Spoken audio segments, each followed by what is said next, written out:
and acknowledge the traditional custodians, the Garryetta people, and recognise contributions of Garryetta elders past, present and future in working together for the future of Port Hedland. I'd also like to acknowledge our Freeman of the Town who's currently in the gallery, Mr Arnold Carter.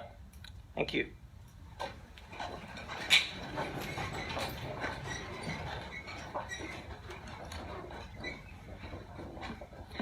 Item 3, recording of attendance is as listed, and also Councillor Pitt is here as well. 3.2, attendance by telephone instantaneous communication, there is nil. 3.3, apologies, there are nil. 3.4, approved leave of absence, Councillor Talona Pitt. 3.5, disclosures of interest. Councillors, do I have any disclosures on tonight's agenda? Yes, I do. 14.1, the award of tender private operational services for the Port Hedland Visitor Centre financial interest. Do I have any other disclosures? Councillor Arif, was that a impartialated financial?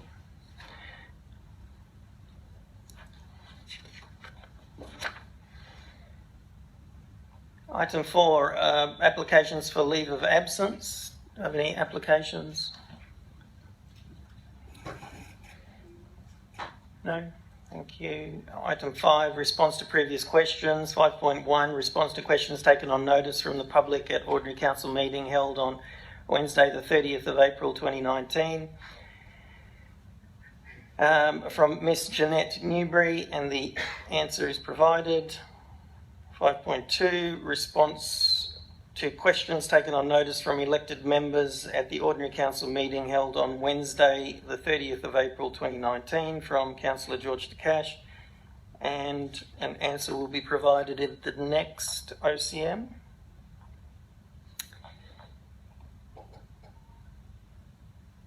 Item 6, public time. This meeting has been recorded on audio tape and streamed live online as an additional record of the meeting and to assist with minute-taking purposes, which may be released upon request to third parties. If you do not give your permission for recording your participation, please indicate this at the meeting. The public is reminded that in accordance with section 616 of the Town of Port Hedland local law and standing orders, nobody shall use any visual, vocal or electronic device or instrument to record the proceeding of any meeting unless that person has been given permission by the presiding member to do so. Members of the public are also reminded that in accordance with section 6174 of the Town of Port Hedland local law and standing orders, mobile telephones must be switched off and not used during the meeting. In accordance with section 673 of the Town of Port Hedland local law and standing orders, members of the public are required to complete a question form and place the completed form in the tray provided. So members of the public, I'm fine with you following the agenda on your electronic devices if you so wish. 6.1, public question time. I'll open public question time at 5:33 and call for public questions. Do I have any public questions? Thank you.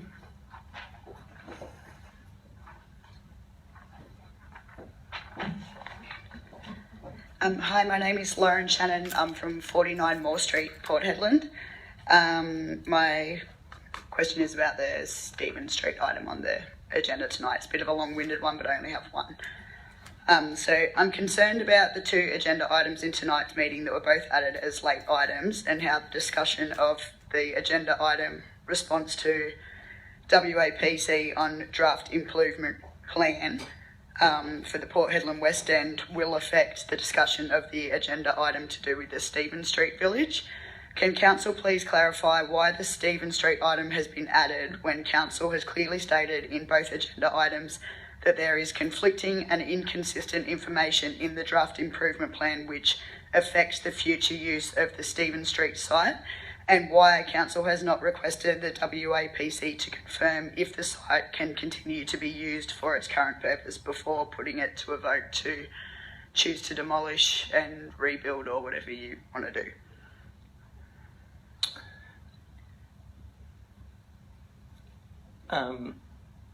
Acting CEO, would you like to answer?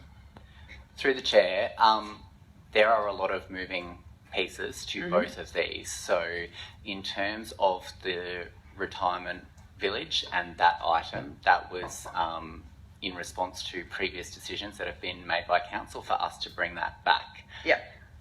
And the WAPC item has been foreshadowed in that, so we did not know exactly when that was going to be enacted. Yeah. That has been identified all along through the Stephen Street discussions Yeah, by I officers understand that. as a risk. Yeah. We now have that improvement plan and have highlighted that once again in the report to the greatest extent with the knowledge that we have. And then in terms of the improvement plan and scheme, so it is a two-stage process. The plan that is coming up tonight for comment by council refers to the study area to which a planning scheme or any planning restrictions may apply, and what actually does apply gets worked out through the scheme process. Okay. So I'm still struggling to understand why it would be added as an agenda item to show support to demolish and rebuild the village before you guys actually have the information as to whether you can do so or not. Like, I'm 100% for, building a new facility and all that stuff. I'm not against that, but like, everyone is concerned that it's going to be a case of knock it down. Oh no, sorry, the laws have changed now. We can't rebuild there, and then everybody's got to deal with the headaches from there. So, yep. yeah. Acting? Yeah. Yep, through the chair. While the improvement plan and scheme process is undertaken, we lose some of our planning powers, so we may not be able to approve it for ourselves. What we are doing is showing the intent of council that has previously been expressed through other decisions. So it is possible that this decision, or if it is made by council, may be frustrated by that process, but as officers, given that there is a clear intent for that site that has been demonstrated by council, we have prepared this report on that basis, identifying that risk. We are not going to, there are limitations on what we can enact while that process is happening. Yep. But we believe that council has told us that there is a direction that they want to pursue, and having a decision on that either way allows us to then advocate for that through the WAPC process. Okay. Thank you very much. Do I have any further public questions? Close public question time at 5:38. And 6.2, public statement time. Do I have any public statements?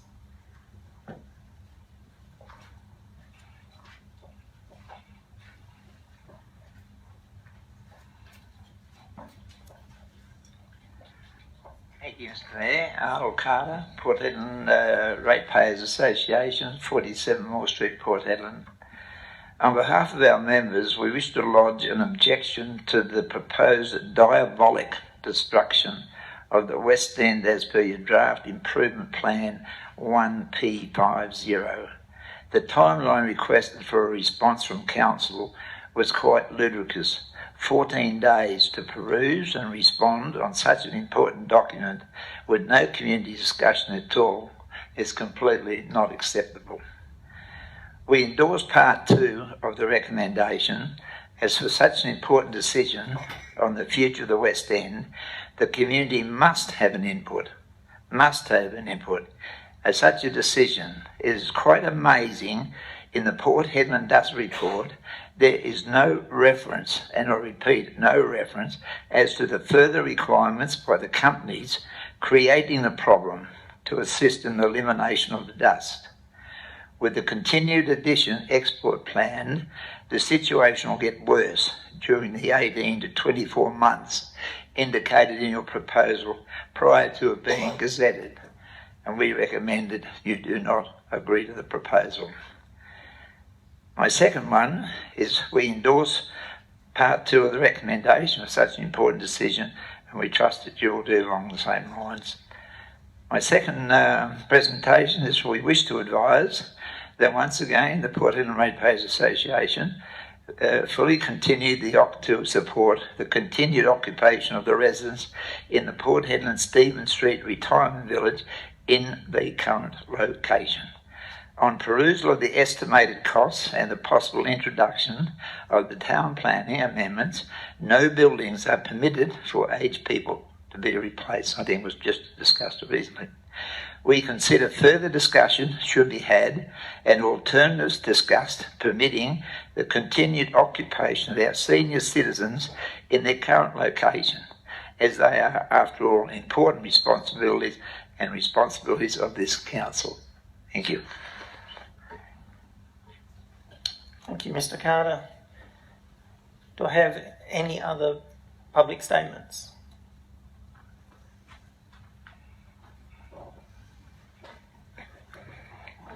My name is Kirsty Danby and I'm representing Port Hedland Industries Council, and I thank you for the opportunity to comment in relation to the WA Planning Commission Draft Improvement Plan 50 Port Hedland West End. FIC comprises of Pilbara Ports Authority, BHP, Fortescue, Roy Hill and Consolidated Minerals, so I'm representing those organisations here today. The Port Hedland Dust Task Force was established by the Premier in 2009 to create a comprehensive management plan for ongoing air quality and noise management in Port Hedland. The task force reports of 2010 and 2016, the current government both recognise the difficult task of balancing the multiple interests of stakeholders, community and industry, while ensuring that the port can continue to grow and provide economic benefits to the state and the nation. FIC has been a member of the Dust Task Force since it commenced in 2009 and has evolved to provide a single industry-wide point of contact for government and the Port Hedland community concerning industry development, environment, safety and land use planning. FIC supports the recommendations of the Dust Task Force. As such, FIC supports the introduction of an improvement plan and improvement scheme for Port Hedland as a mechanism to prevent the growth of permanent residential population and other sensitive land uses west of Taplin Street. FIC also supports the task force intent of capping permanent residential growth from Taplin Street to the eastern boundary of the improvement plan and improvement scheme at McGregor Street and Lucas Street, as outlined in the government's 2018 response to the final task force report. FIC appreciates that the town and the port were developed in an era before modern planning principles considered the separation of industrial and sensitive land uses. Providing greater separation between industrial port activities and permanent residential areas not only brings Port Hedland in line with what has been accepted as best planning practice for many years, it is crucial to the future development of Port Hedland and the long-term prosperity of both industry and the community. FIC supports commercial development in the West End and its use of it as a commercial, historical, cultural and community centre.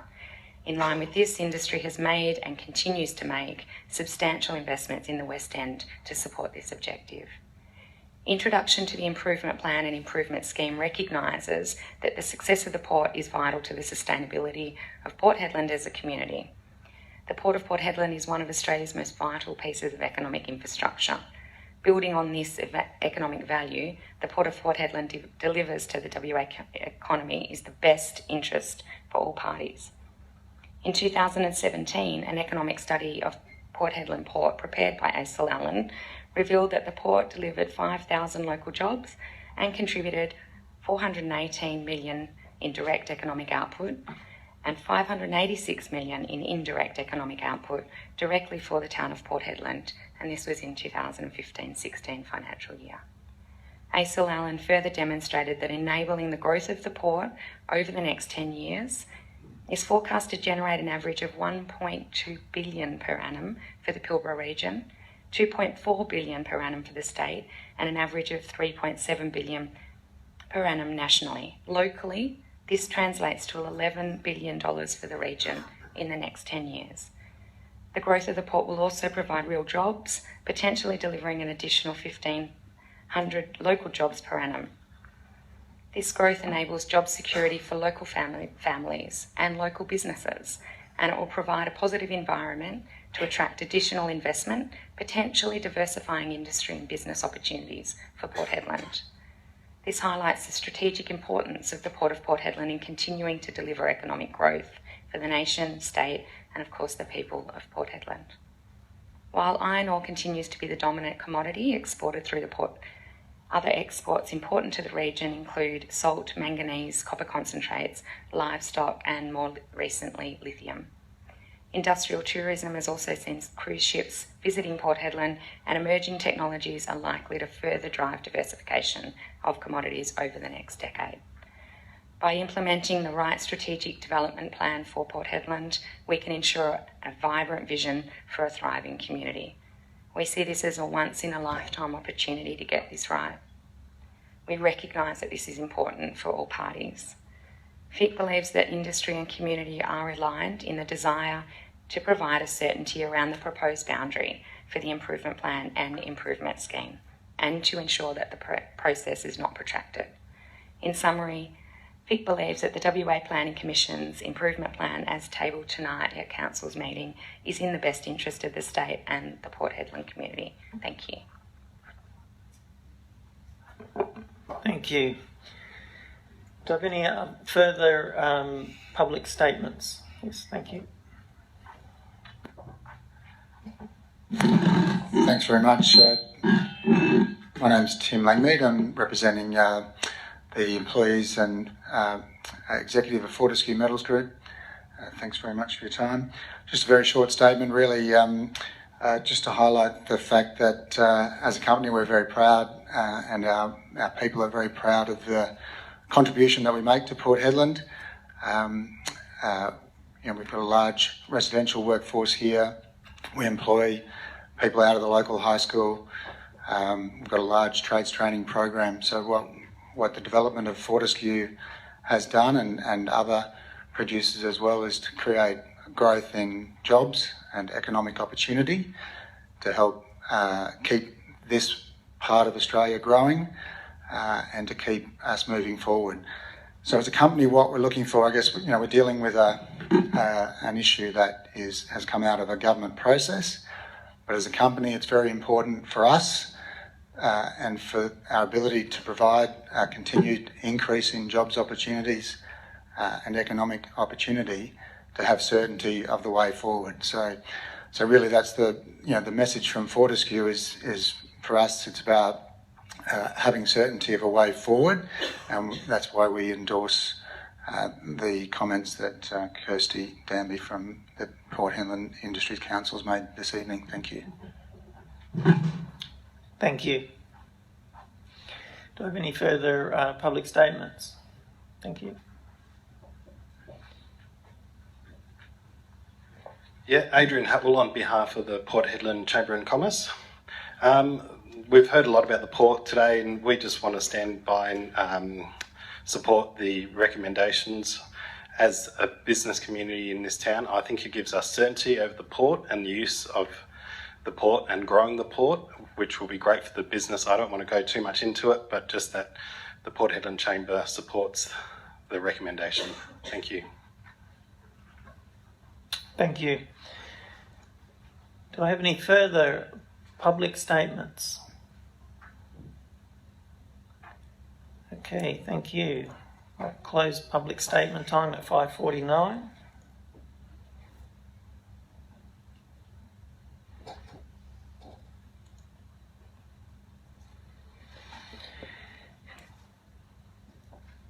Item 6.3, petitions, deputations, presentations and submissions. There is nil. Item 7, questions from members without notice. Deputy? Councillor Whitwell? Councillor Carter? No. Councillor De Cash? Yes, thank you, Mayor. Mayor, last meeting you weren't here, and I asked a question which states, this refers to the fraud and corruption that you're still chasing. With the letter we received from David Kerslake, the Electoral Commissioner, where he says, in part, the investigators were unable to identify any detriment or a benefit gained by any party. This accords with the Commissioner's own view that the total number of votes in question could not have affected the outcome of the 2017 Port Hedland ordinary local government election. The other point is, in light of the above, a prima facie case could not be established. I will ask you again, Mr. Mayor, do you still want to pursue the fraud and whatever else that's involved when against the 5 members that were elected in 2017, all implicating that we were involved in any way of fraud and corruption? So I understand that you have spoken to the police about this. Yes, I spoke to Inspector Craig Parkin, and you can talk to him. I understand that the police have said that the investigation is still currently open. And that's that was the information that I received from him, and that was the information that you received from him. Is that correct? That's not correct, no. Okay. So Currently, closed. the information I have is the investigation is still currently open from the police. Okay. All right, it might be the police, but I'm asking you, Mr. Well, the Mayor, police- are you pursuing it further? I'm not pursuing it. I am actually in contact with the police because the police are still, the investigation is still open. So yes, because I put the complaint in, I do liaise with the police to find out what is happening with the investigation. So currently, like I've said, it's still open, and I'm sure if you ring the police again and clarify what is going on, I'm sure you will get the same information I have. Thank you, Mr. Mayor. I wasn't going to read it all, but I'll just quote a couple of things. Again, from David Kerslake, the Electoral Commissioner. I'm now in receipt of formal notification of the outcome of the police investigation. I've been advised that following comprehensive investigation, there appears no likelihood of a successful prosecution. There appeared to be evidence of offences under the Local Government Act 1995, specifically that some electors confirmed that they did not sign ballot papers. There is insufficient evidence, however, to identify any offender. So, Councillor Cash, the letter is quite clear to me. It says that there was evidence of electoral.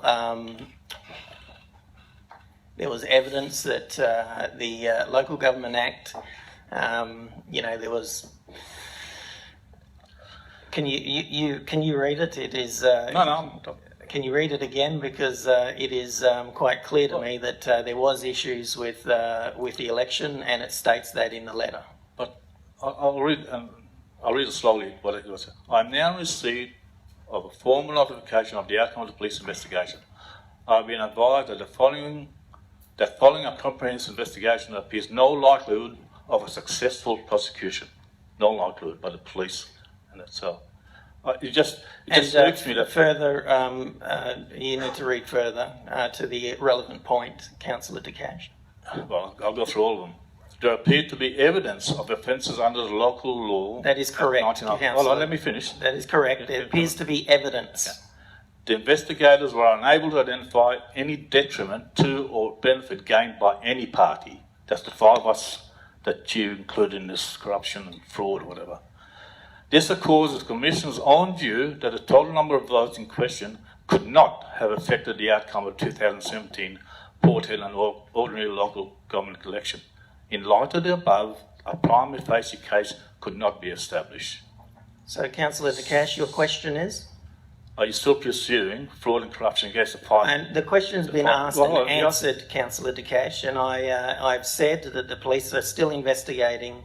Okay. So as far as you're concerned, the 5 of us are still implicated in some way. Do you have any further questions, Councillor?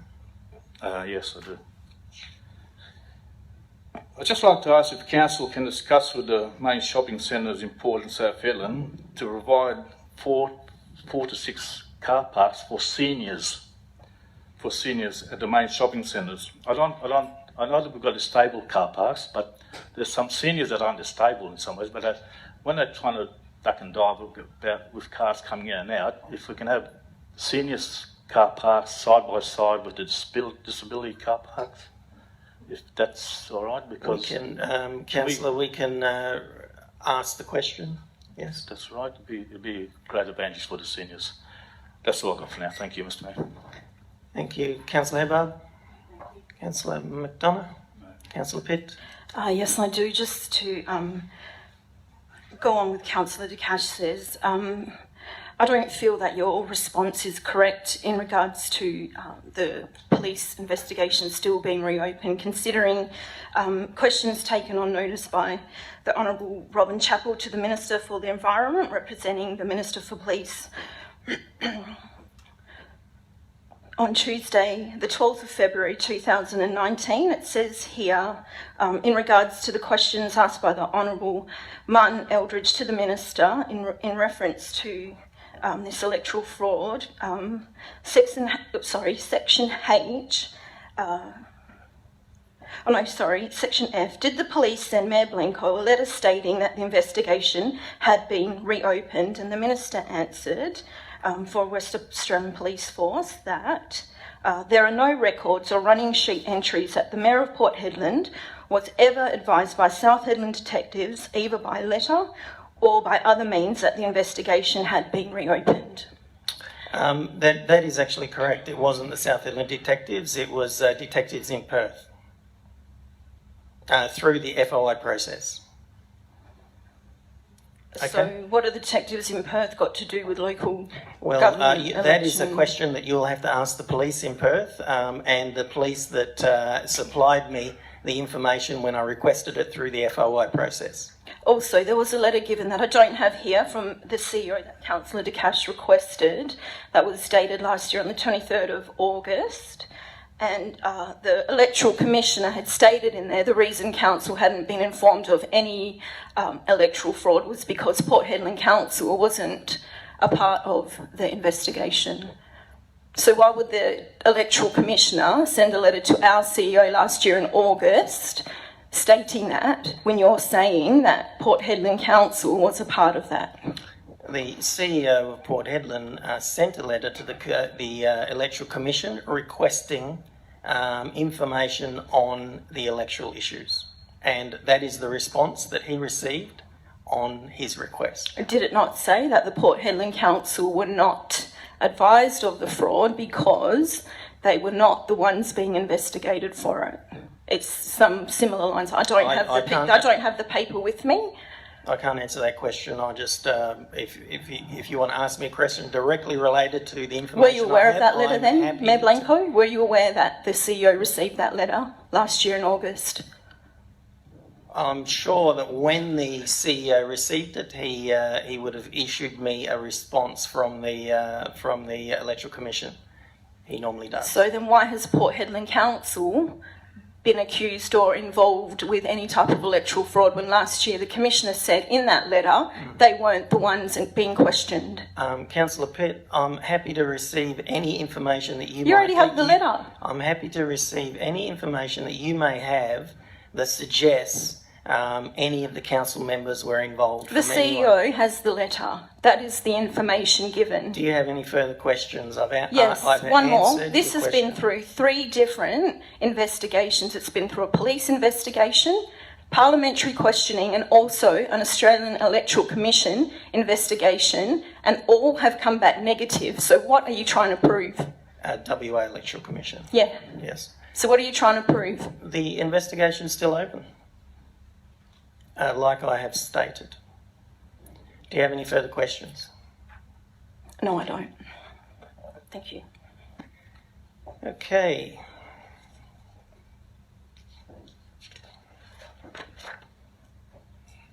Item 8, announcements by presiding member without discussion. There is nil. Item 9, declarations of all members to have given due consideration to all matters contained in the business paper before the meeting. Can I show of hands, please? Thank you. Nil. Item 10, confirmation of minutes of previous meetings. 10.1, confirmation of the minutes of ordinary council meeting held on Wednesday the 30th of April 2019. Do I have a mover in the officer's recommendation on page 11? So moved. Moved Councillor Harif, I'll second that, Mayor. seconded Councillor McDonough. Do I have any against? Motion's passed 9-0. Members of the public are cautioned against taking any action on council decisions on items on this evening's agenda in which they may have an interest until formal notification in writing by the town has been received. Decisions made at this meeting can be revoked pursuant to the Local Government Act 1995.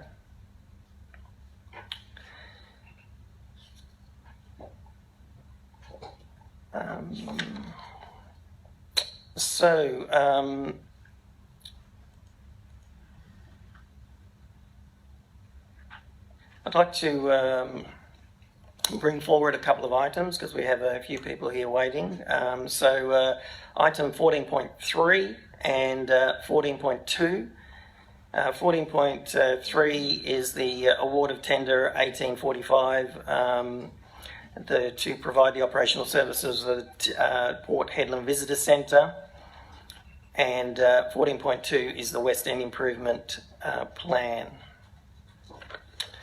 which reads... Mr Mayor, can I suggest... 14.2, response to West Australian Planning Commission on Draft Improvement Plan 50. So could I get a mover to bring those items Mr Mayor, forward? can I suggest that we also bring the Retirement Village one forward, given the number of people in the audience? We can do that, yep, that's fine. Retirement Village is...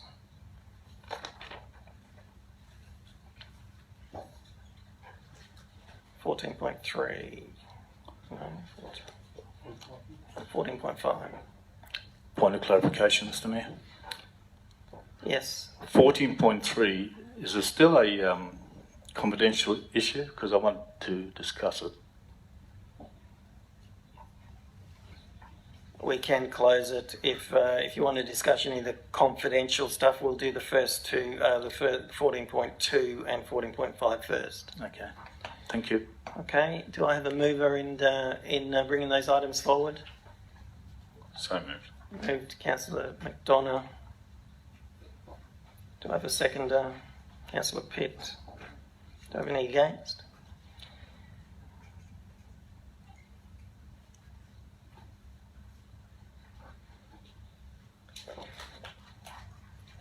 We shall do the response to the 14.2 first. So, response to West Australian Planning Commission on the Draft Improvement Plan 50, Port Hedland West End.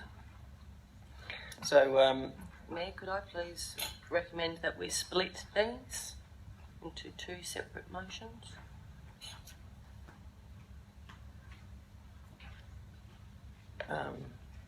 Vote on them separately. I'll just get some advice on that. Hang on. Split the two points.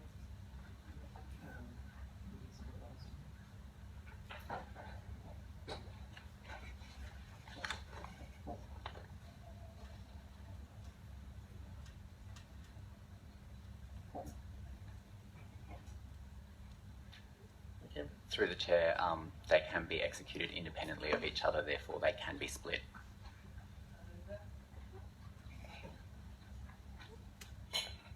Do we have a seconder for that motion? And is there any against? Okay, we'll split that. Two simple majorities. Item 1. So on 14.2, part 1, do I have a mover in the officer's recommendation, part 1? So moved. Councillor McDonough.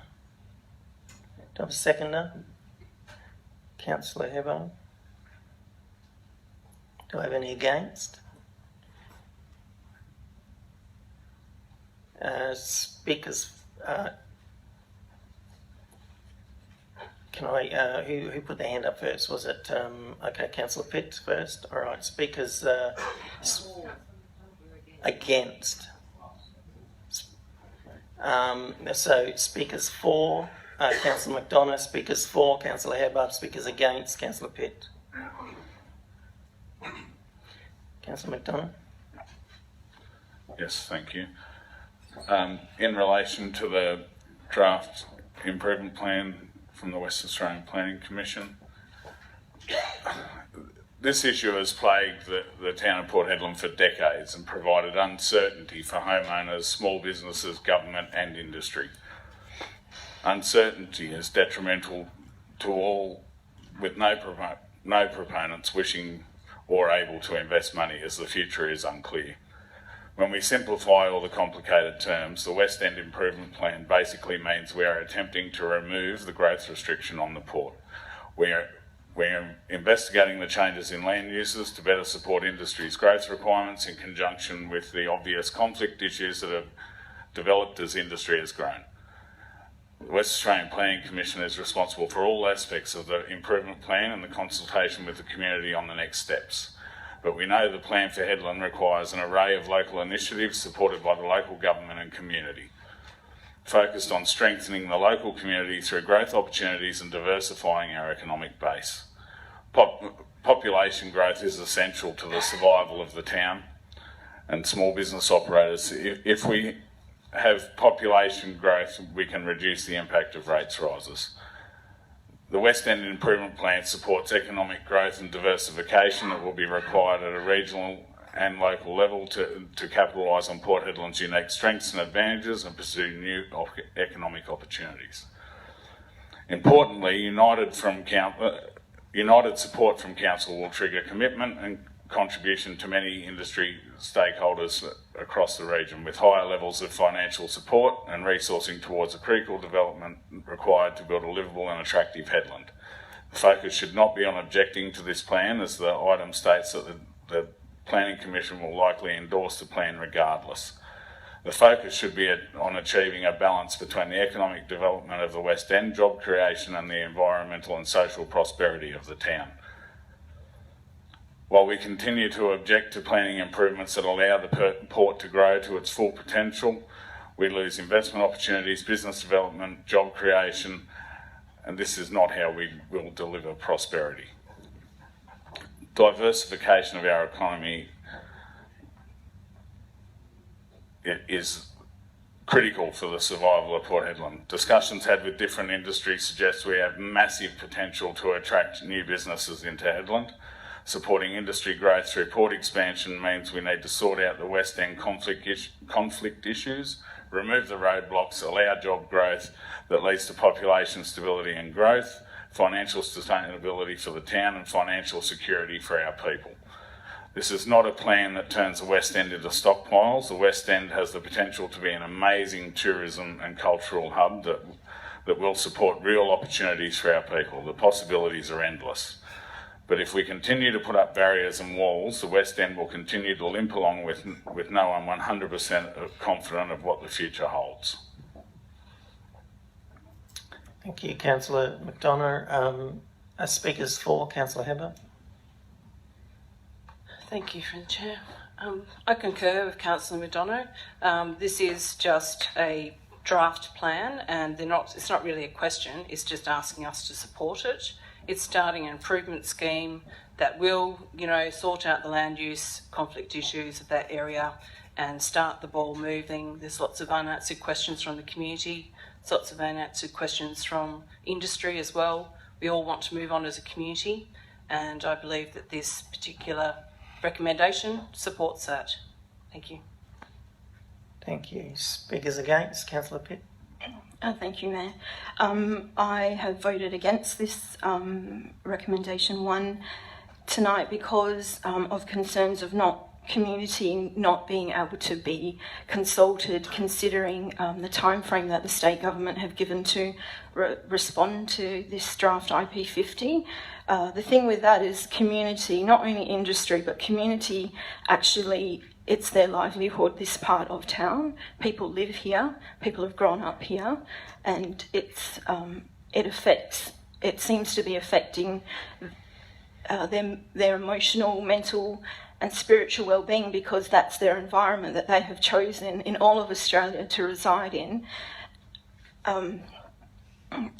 I won't support any draft IP50 until the community have been consulted with and have been able to have an input on a say that's going to affect them. When I hear people speaking for this draft IP50, they're saying that the future is uncertain, but who is the future uncertain for? Is it uncertain for industry or is it uncertain for community? Because the message that I feel is coming across through is that the future is uncertain for industry, not community, because community and the people who have bought these homes have decided that that is where they want to reside. We seem to forget that, during the time of a financial crash globally, Port Hedland was able to sustain not only Port Hedland, but the whole Australian economy during that time, when community were here as well, with the industry working with what they did. There was a boom during the time of a financial crash. So I don't believe that moving community or continuing to put limitations on community is the answer. And it's not going to stop industry from growing. It may stop it from growing in the way that it wants to, but I definitely don't believe that it will stop growing the industry in the way that the town needs the economy to go. Because like I said, during a financial crash, this economy boomed. Thank you. Speakers for? Okay, I'll speak for it.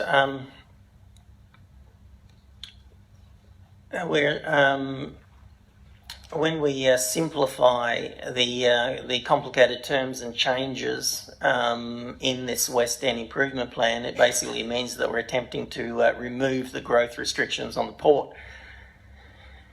We're investigating the changes in land uses to better support industry growth requirements and resolve once and for all the obvious conflict issues that have developed from 1965, when the port started ramping up in its production of iron ore.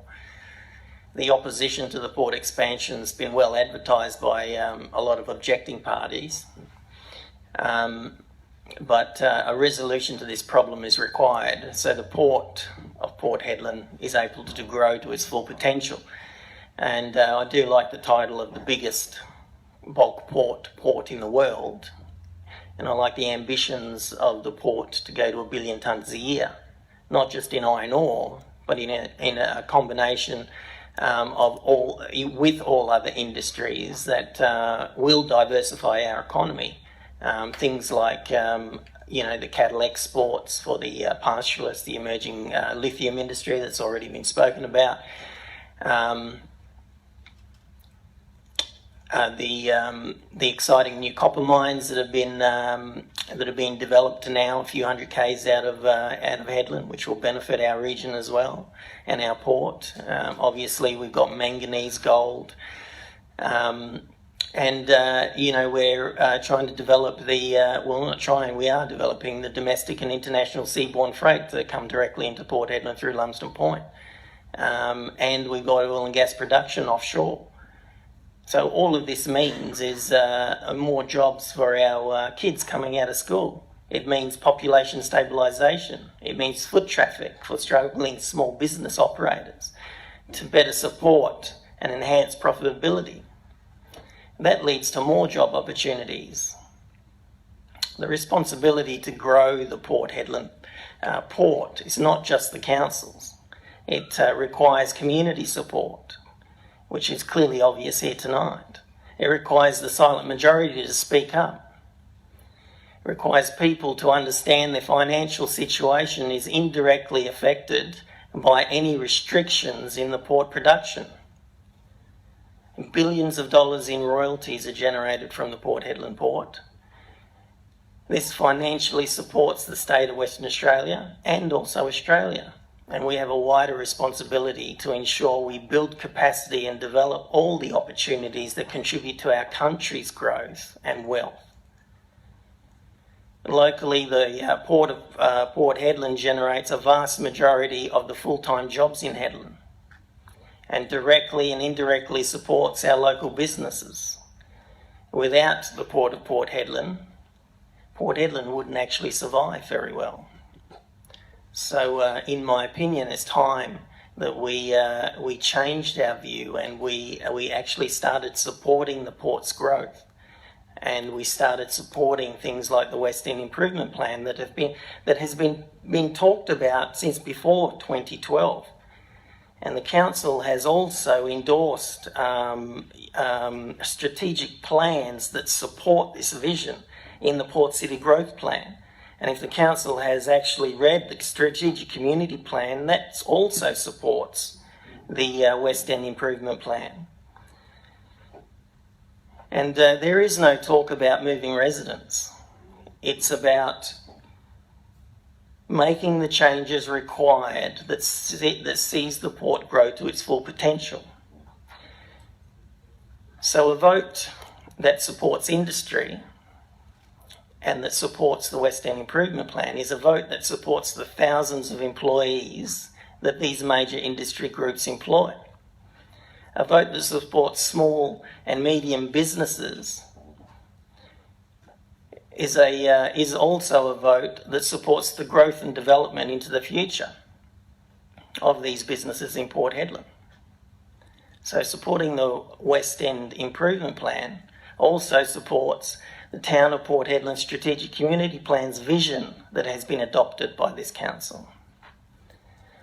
And while we support job growth in Hedland, we also reduce the amount of people that are in the poverty cycle, which improves our social dysfunction issues and the health of our community and their living conditions.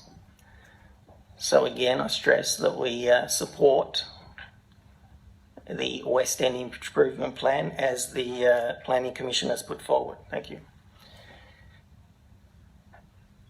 Speakers against? Councillor Whitwell. Look, I don't think it's simple as all that. I think that, we all know that you dig out more iron ore and you get a bigger price and all that, you get more revenue. Fine. And that's really an important context in which we look at any sort of area we're involved in commercially.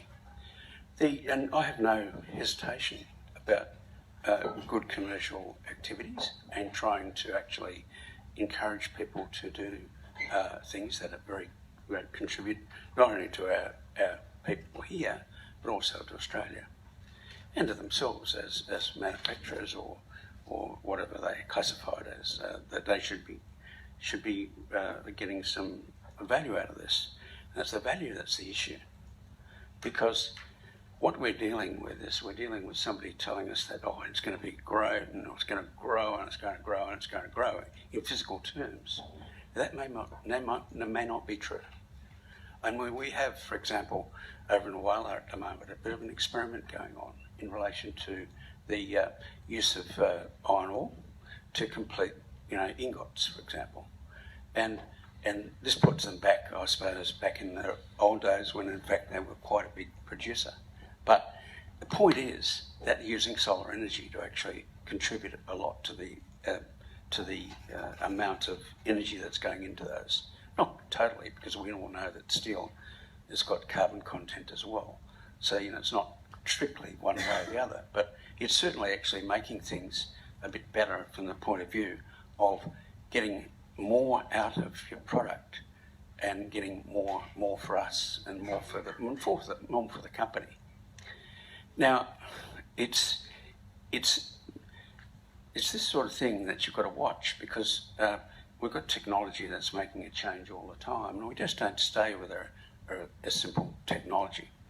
But the other thing I'd like to actually let people consider, when the law of torts actually came in England, and there was a lot of issues about that, and the farmer down the road from the block dam, for example, wasn't getting any water anymore, and so the question came out: how do you actually trade off these things between the parties?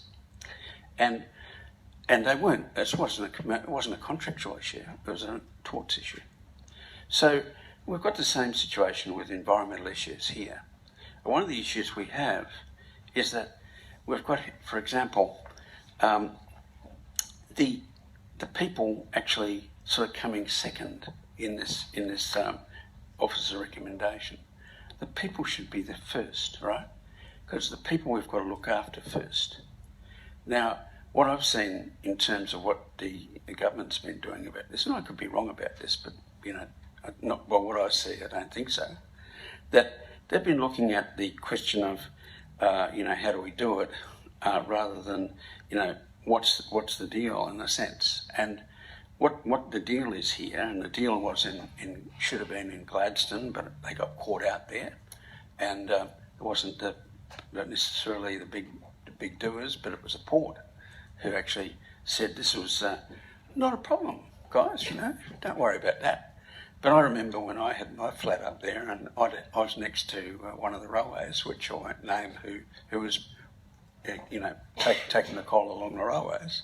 But I used to have to clean out every week or two, the soot that was coming in, and I had air conditioning, right? So, and a very good apartment. So, this is sort of the thing that we've got to watch out for, that we need to actually look at that first, because we in Australia, we actually have rules about these, national rules about the amount of environmental and contamination that you can do. And they're around people actually being able to survive in that environment. And, like they've had problems in the cities as well, which create those sort of issues. Different, but similar sort of circumstances. So I think we should be putting a little bit more strength in terms of looking after the people and looking at the people criteria. And I'm not suggesting that I'm sort of not suggesting this, that we're making growth of population, tremendously in that particular area. Probably not. But we do need to do a bit more work. And that's my point.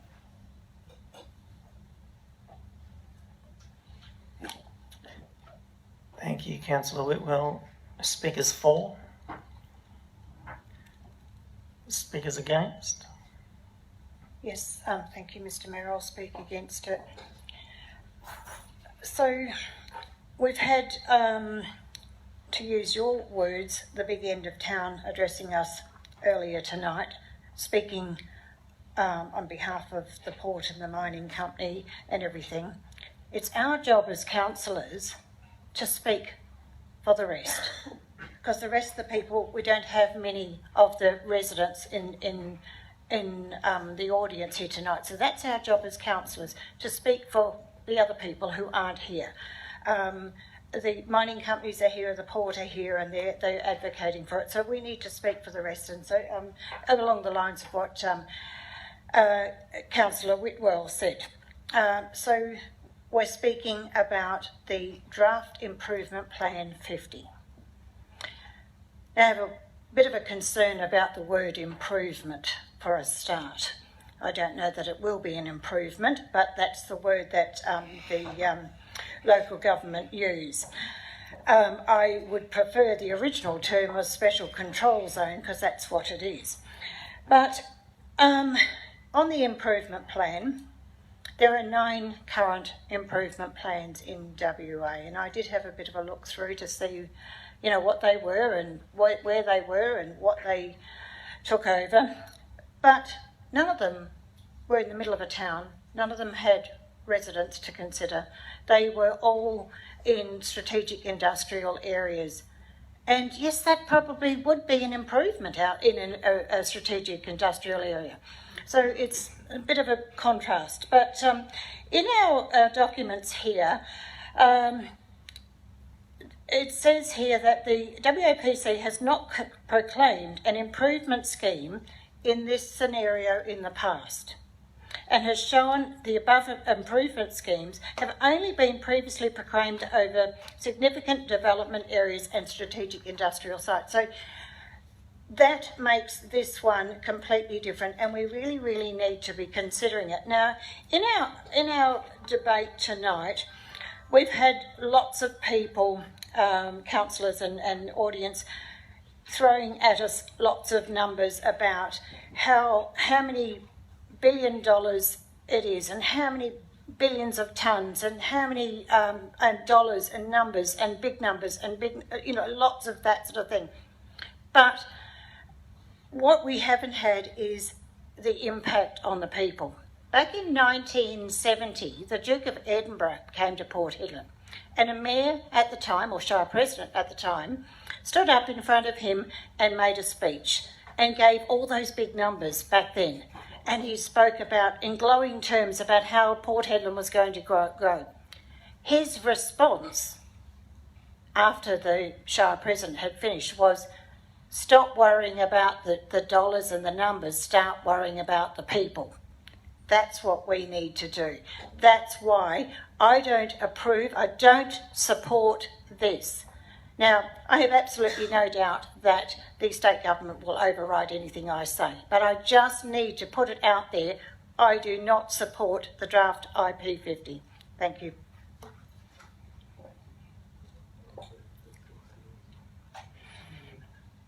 Thank you, Councillor Arif. Speakers for? Speakers against? I will speak against it, Mr. Mayor. First of all, I would have thought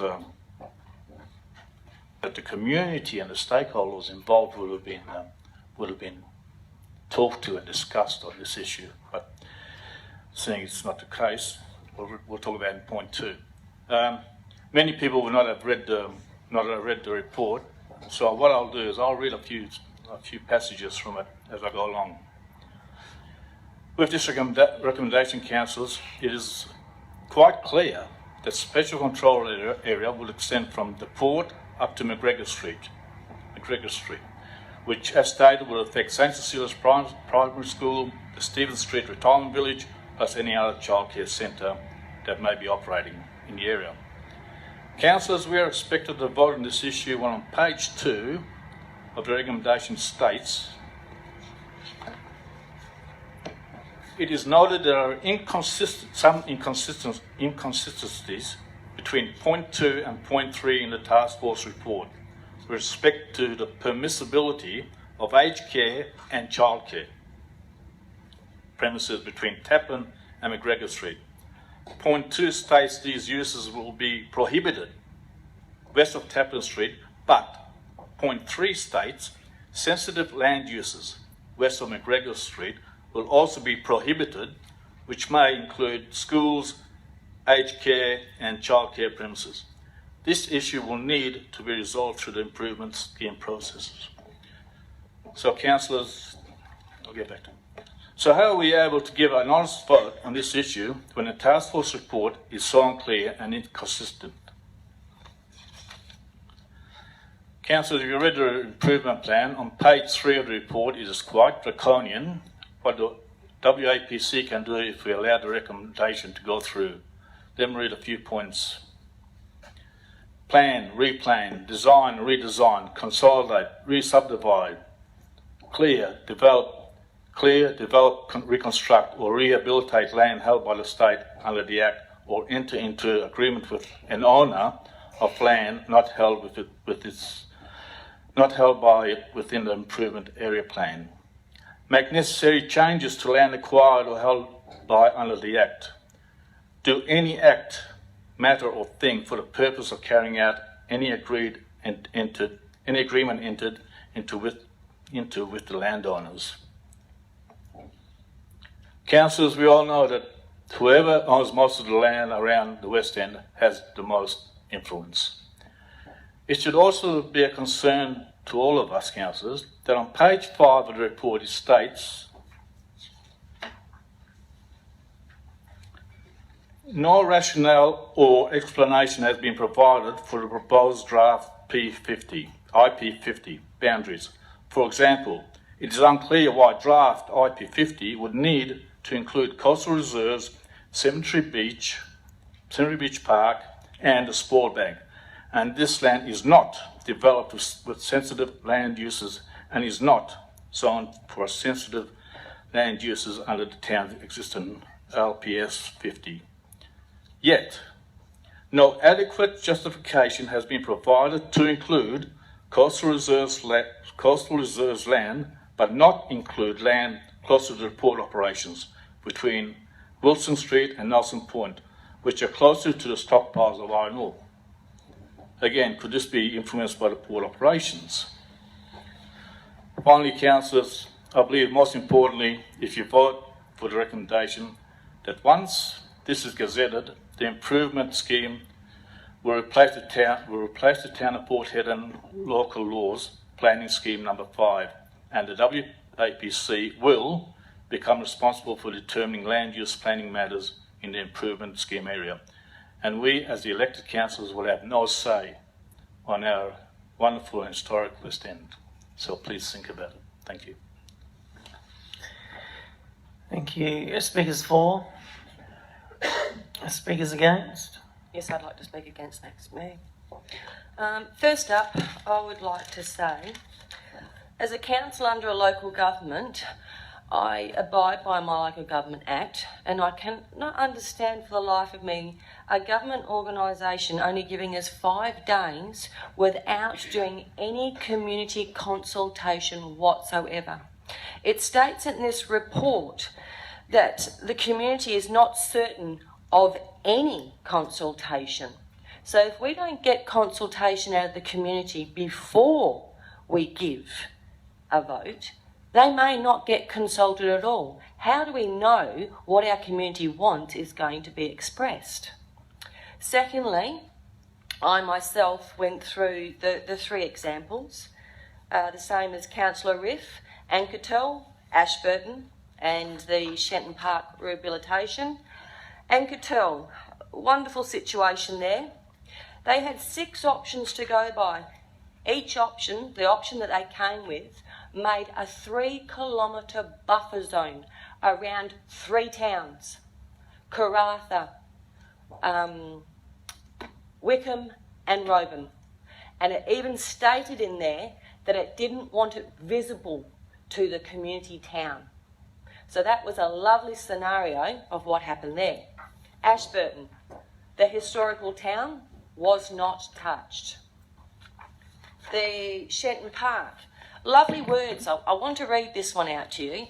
The integrated development of the public and private realm and the establishment of a safe, vibrant precinct that permits a range of local facilities, restaurants, cafes, shops, aged and medical accommodation to enhance housing diversity for the residential dwellings.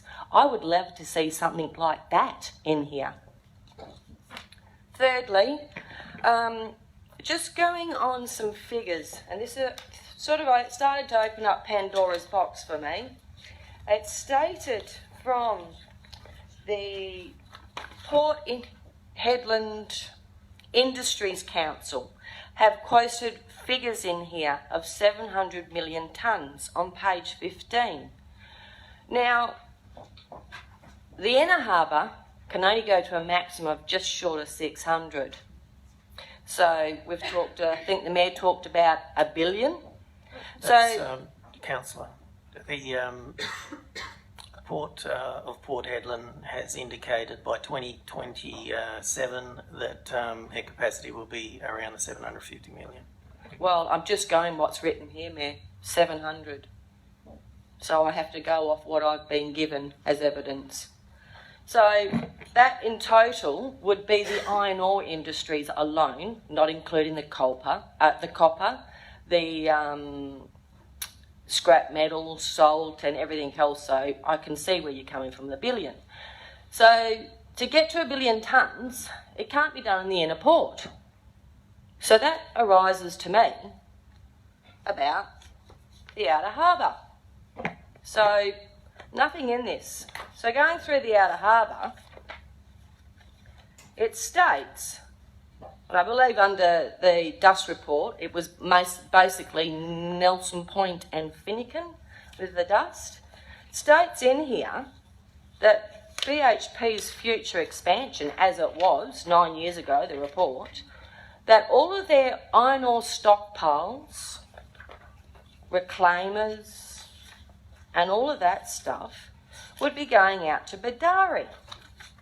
So what I'm trying to get at here is I believe that the intention of what we're going through is under the Dusk Task Force report. So will this be relevant when future expansions have to go further down? So will we have a dust issue in the West End in the future? See, I think this is why the community wants to go to more discussions, because we've really got nothing out of that agenda item on the future of our historical town. And will it have a dust issue in the future? If you're going to get to 1 billion tonnes, you've got to move. Thank you. Speakers for? Speakers against? A right of reply, Councillor McDonough. Thank you, councillors. Even if we did have an outer harbour, we would still be using the current harbour. The outer harbour would only ever be an expansion, and that's a big if as far as whether it would ever happen. But to say the community has not been consulted, this issue has been well spoken about and communicated for over 30 years, and planning restrictions were introduced by the town of Port Hedland on the West End in 2012, and then the state government announced the change in planning in October last year. I think it's been well and truly communicated. We have to get to the point where we go, rightio, here's the plan, now you need to comment on it. I believe it's a pretty standard turnaround time once the plan's actually delivered. And to say other than industry, we do not have many here that are in support of the plan. I'd say this is simply because those supporters are the vast silent majority that would hope that we, as elected members, make decisions that benefit our town, state and country, not sit here and be stuck in the past. The Port of Port Hedland and the industry it supports add billions of dollars to the Australian economy each year, and as a town we need to support this plan so we can finally move forward. In my opinion, this plan will be implemented by the government whether we like it or not. We can support it and have the ability to have input in the scheme moving forward, or we can oppose it and sit back as passengers. And so we put it to the vote. Thank you, Councillor McDonough. Those in favour of the 14.2 Part 1, can we show of hands, please? Those against? The motion's lost. 5-4.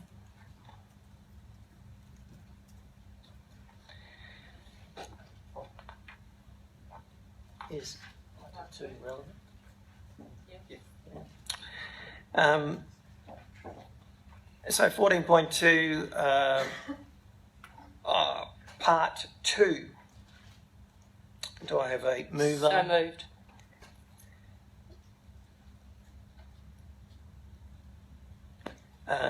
Do I have a seconder?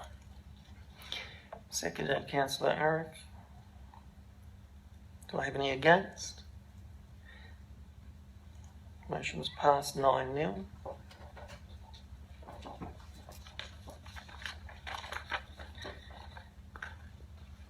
Okay.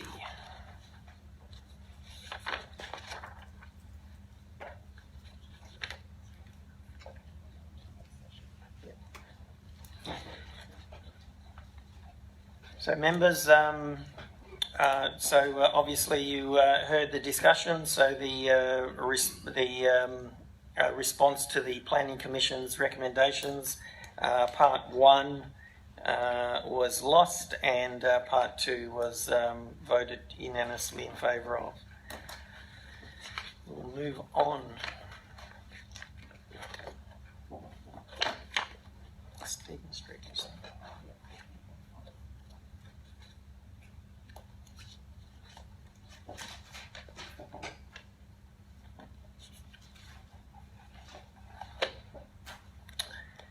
Okay, 14.5, Stephen Street site, also known as the Port Hedland Retirement Village.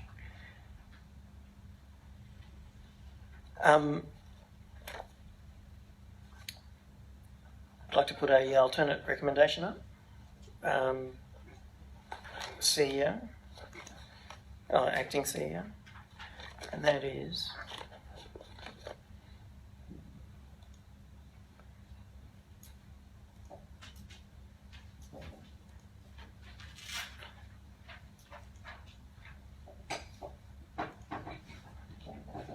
the same recommendation that was the same recommendation that was put forward on the 10th of December, the officer's recommendation. Do we have that?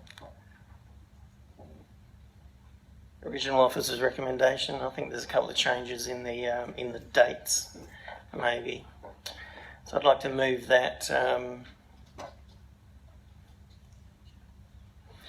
as an alternate recommendation.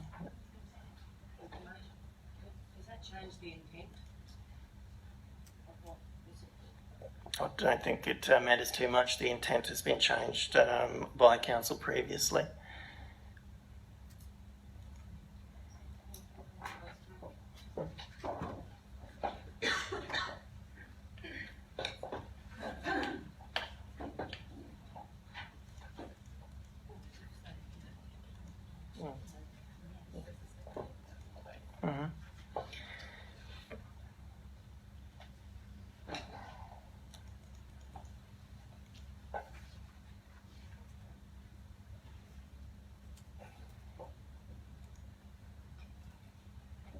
So the date there, just I have it,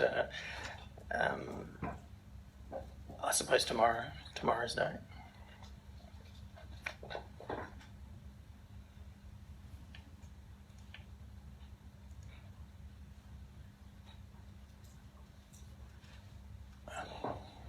Point of clarification, Mr. Mayor. Yes. Point 5, we got rid of that. In view of due to care, request the town continues to facilitate a relocation of the Port Henry Retirement Village. The majority of councillors said they're not moving. I mean, you change the whole, what was agreed to. I mean, there's something not right here, I'll tell you now. So obviously I've put the alternate recommendation up, and moved it. Do I have a seconder for the alternate recommendation? No? The motion is lost. We'll go back to the original officer's recommendation. Do I have a mover in the original, in the officer's recommendation as listed on page 1? So moved. And do I have a seconder?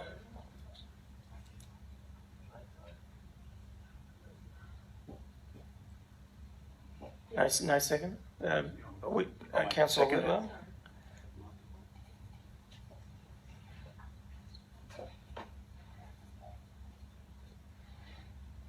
Do I have any against?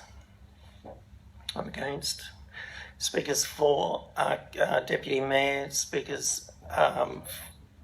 it's Arif. Speakers for Councillor Arif, speakers for Councillor Whitwell, speakers against Mayor Blanco. Thank you very much.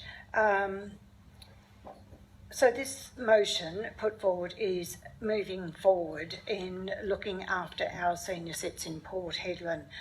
We as councillors, and we had this discussion with the previous thing, need to look after all our community, regardless of whether they're babies, they're youth, teenagers. We advocate for everyone, and that includes our senior cits. And the building, the support of building a new structure on this site is what we're doing to show that we support all our residents, not just one end of town, not just the young people, not just everyone. We support all of that's what we do as councillors.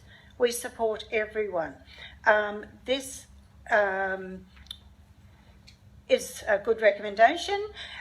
We confirm our support for a new building. We're starting to make budget recommendations, and we're doing consultation.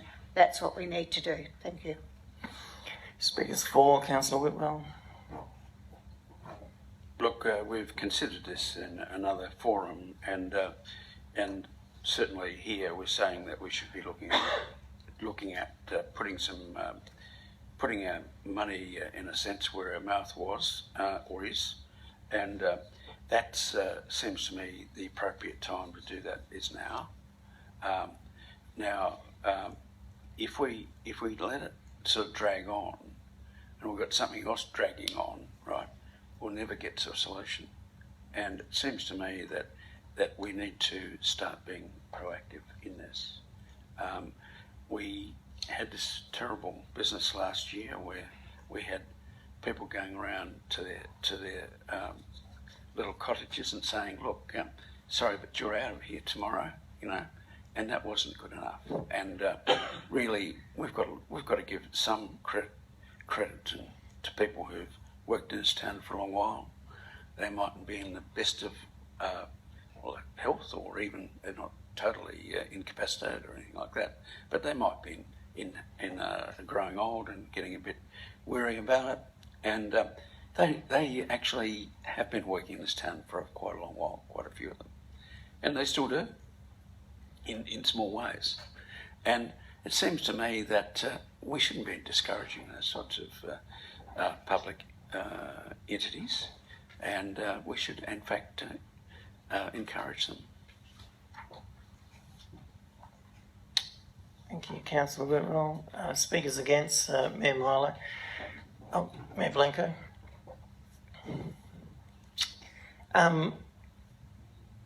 I hope the council speaks about the, the second building report, structural report that we received, because originally there was a lot of comment about how it wasn't believed that the buildings had structural issues, which the second building and structural report clearly identifies the same problems with the site that was communicated in the first report. And, the report does say that the ever-increasing maintenance and repair cost is likely to equal or exceed the cost of replacing the new building. So the officer's recommendation has recommended that we build a new development, which is fine if that's what the council wants to do. But in these circumstances, I believe the council's failed in its decision making, because it's completely ignored the previous advice from engineers and builders surrounding the structural integrity of the facility, and has brought any illegal action and liability costs onto the council itself. And we need to be clear that spending this sort of money is not going to happen in the next couple of weeks. It's going to take a very long time for us to actually get this building up and running. So the costs on this rebuild will easily be between 8 and 15 million, and that's a ratepayer's money. So the council has also been advised in the report to consider the recommendations included in the draft West End improvement plan. So I don't believe we should be rebuilding the housing complex. We have an opportunity to vacate, relocate the residents and demolish the buildings because they are at end of life. And this is in line with the planning improvement recommendations issued in the health risk assessment report, and the recommendations should be supported and implemented by the council.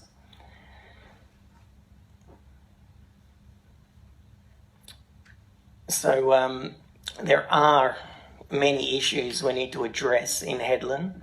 And we have got a lot of money to spend on our current infrastructure, and like I've said many times before, this is a state government responsibility, I believe, the money that needs to be spent in that area should be spent by the state government. I don't believe ratepayers should be forking out. And I think this is a great opportunity for us to put that responsibility back onto the state government because of the draft West End Improvement Plan. If that money is going to be spent on a village like that or state housing, because that's what it is, state housing, then it should be spent and rebuilt in a different location. That is clearly the wrong location, and that was clearly evident in the storm that was called Tropical Cyclone Veronica, because it wasn't really a cyclone, it was a storm where the ocean was coming into the front door of the village. And we were expecting a 12-metre tide. We only received an 8-metre tide, and it was the ocean was running up the road. So, we understand that there's issues associated with the low-lying area. We understand that, we shouldn't be spending $8 to $15 million of ratepayers' money on it because it is a state government responsibility. We need to be smarter in our the way that we spend ratepayers' money, and we need to be applying that money, or that 8 to 15 million, into our core assets, into our core business. And state housing is not our core business. Thank you.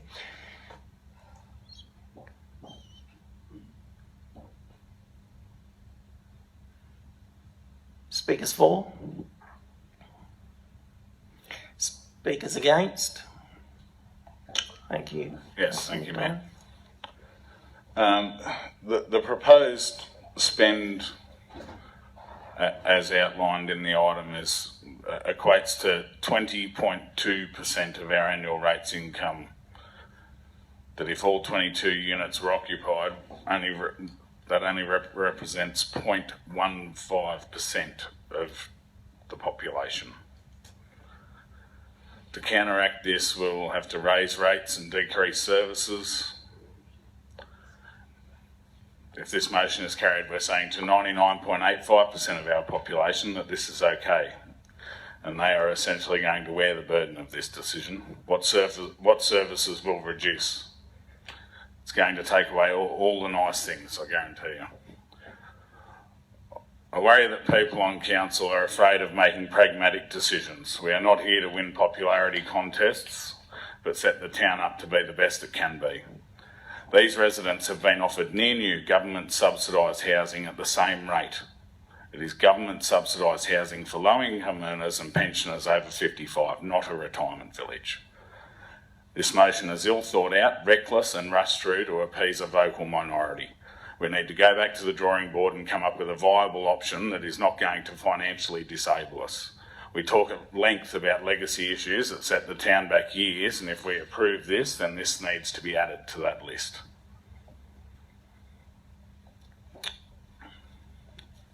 Thank you, Councillor. The speakers for? I'll speak for it, Mr. Mayor.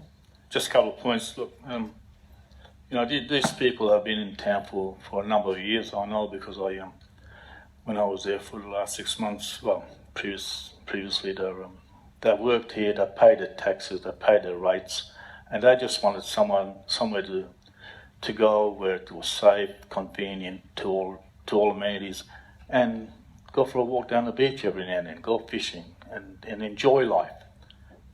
So that's why we must provide an area where these people will enjoy the rest of their lives. Some might have 5 years, some might have 1. It doesn't matter. At least they're happy. Not one of them were, when the suggestion was to move, was happy about the situation.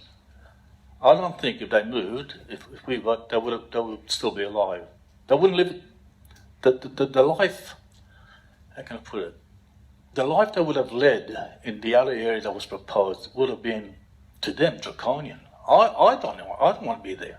There's nothing wrong with it, but I would rather be in this part where I can enjoy the beach, where I can enjoy the local shopping centre, and and everything else. I mean, these people are parents, they're grandparents, they're great-great-grandparents, and they love it.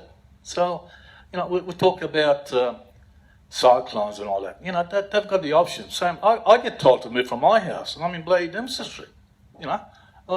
How many other people get told to move from their houses in Prettypool and all that?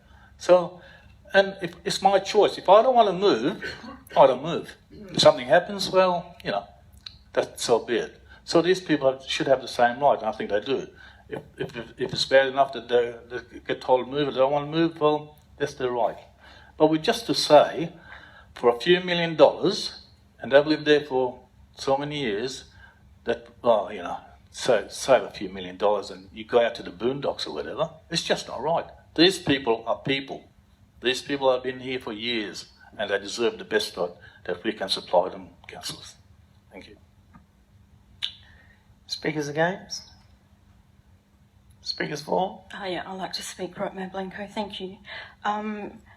Just hearing some of the comments made for and against around the table tonight, I don't believe that 99.8% of the community out there who are ratepayers would oppose to keeping the Stephen Street village where it is and spending the money that they pay to the council to ensure, you know, that we take care of our infrastructure and stuff in town. When the special council meeting happened last December, there was not one person, not one ratepayer come here and oppose the motion. They were all in support of keeping the Stephen Street site there with the elderly people in there. So I don't believe, and you know, I encourage any of the ratepayers out there or those who are watching tonight, if you do oppose and are a ratepayer, to please voice your opinion, because what the community is saying out there is that the ratepayers and also the Ratepayer Association are here tonight as well, support their money that they pay the town to keeping the Stephen Street site where it is and keeping the elderly people where it is, and that is who our constituents are, is the ratepayers and also the people of this community who we, as Mayor Blanco says a number of times, we're here to represent community. And obviously the community has spoken. It spoke at the council meeting last year, and there is not a person here who pays rate and is opposing this. So I don't believe, as I said, that the ratepayers have a problem with keeping this site where it is. I don't really see, besides the structural reports, which either we can opt for a new building on the current site or, you know, fix the site as it is and bring it up so we aren't in breach anymore of, you know, the maintenance issues and stuff. I don't see really what is the big issue around this particular site not being able to stay where it is and the people not being able to continue to reside there. To put them out at Osprey Estate, I live in South Hedland, not too far from Osprey Estate. That is like kind of the furthest corner back pocket of South Hedland that you could live in, right almost close to the rubbish tip. And for elderly people, particularly talking last year, right before Christmas, to be expected to move from the beautiful seafront that they have right to the back pocket of South Hedland 2 weeks before Christmas, I found was quite appalling to even have the special council meeting held then. It could have been held off until earlier this year or some other date. So that's me speaking again. For this, to keep the site where it is and to be mindful that these people are in their last days of age, you know, their last days of time here on the earth, and to keep them where it makes it happy, I'm pretty sure isn't too much to ask for from this council. Thank you. Speakers against? Speakers for? Right of reply, Councillor Arif. Thank you very much. I'll just be quite brief. Everyone's had very good points, and I do agree with Councillor McDonough and some of the points he made in that, yes, it is a lot of money, and yes, it is going to be, it may hurt the ratepayers and everything, but we, you know, in the absence of the state government stepping up, and yes, I do agree, yes, they should be the ones that are doing it, not us, but it is our responsibility to look after all our citizens. And the state government are absent, and I hope we can advocate and get them to come to the table and help us out to help our aged citizens in our town and build the retirement village. It was stated that water came in the doors. That's not actually true. Yes, it did come close, but it didn't come in the doors. But that you can, we're going to have that with climate change. The water is going to be coming closer. We're at the good opportunity now to design a building that sits higher, that we can, at least for the next 40 or 50 years, get more use, still have the ocean views, build it up, because that's what's going to happen. The port's going to be underwater. The whole town will be underwater if we listen to what we've been told. So now's an opportunity to design out those floors of rising water and build. So with that, I think councillors, you need to support the officer's recommendation as it is. 14.5 Stephen Street. All those in favour of the officer's recommendation, show of hands, please. And those against? Thank you. Motion's passed 6-3.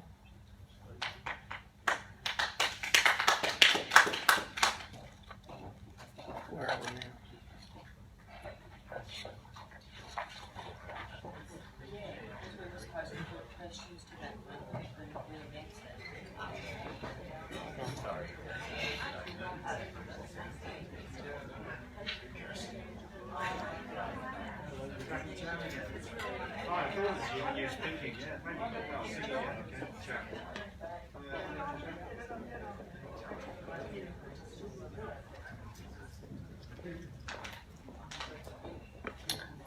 Okay, 14.3, award of tender 2018-45 to provide operational services for the Port Hedland Visitor Centre. Mr Mayor, I have to page declare 12. an interest here. Thank you. I have to declare that I have a financial interest insofar as that I have future tours booked going into the future, and so therefore it's a financial interest.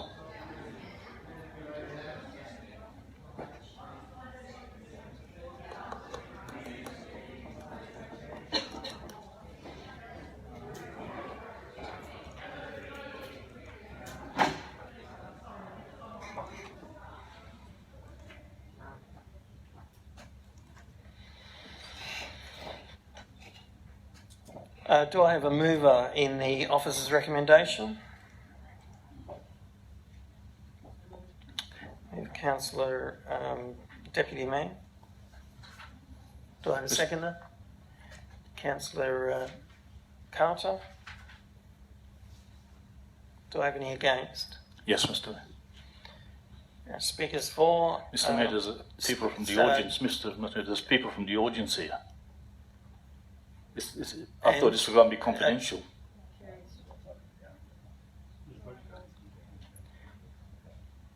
We.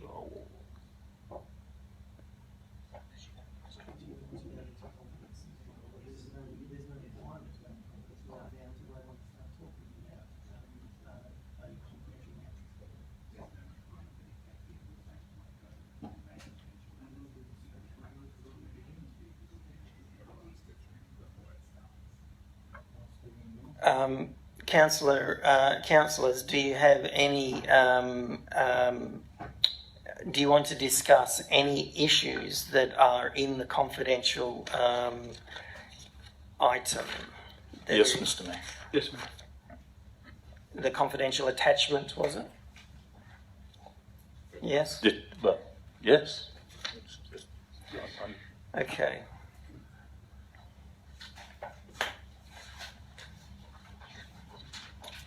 We have a mover in a second. Yep. Could I get a mover to come into confidence? Moved Deputy Mayor. I have a seconder. Councillor McDonough. Do I have any against? The motion is passed 9-0 or 8-0. Members of the public, we are going into confidence, so I'm going to have to ask you to vacate the premises until we have the discussion, and then you can come back in